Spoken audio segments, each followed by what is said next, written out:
want to welcome you to the Ask Jeff YouTube channel. Here's today's question. What does it mean to, quote, take up your cross? Well, this is a statement made in multiple places in the Gospels, particularly Luke chapter 9, verse 23, where Jesus said, if any man come after me, let him take up his cross and follow me daily.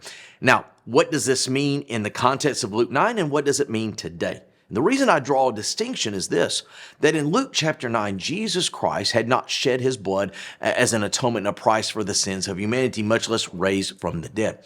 And so you look at the Gospels pre the crucifixion event, Jesus Christ, everything he says, every action he takes is leading people to understand their sin condition can only be solved by the cross. And that truly, if you understand that Old Testament sacrificial system, the really only way that one is truly genuine and atoned of their sins pre the empty tomb is a total, complete sacrifice of oneself. And so when Jesus says, if any man come after me, he did not say, if any man believe me.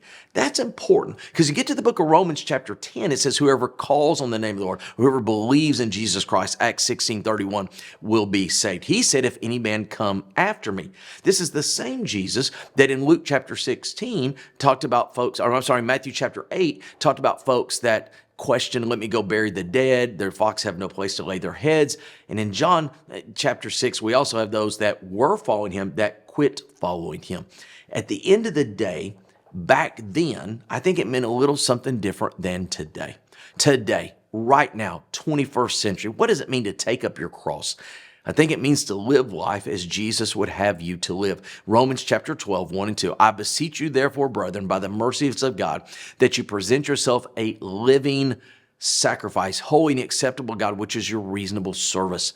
In other words, taking up your cross is allowing your flesh, your carnal desires to be crucified for the sake of serving and honoring the Lord with your life. Maybe a little bit different than it did in Luke chapter 9. That's a great question. If you have one, send it to AskJeff.net. Maybe your question will be tomorrow's.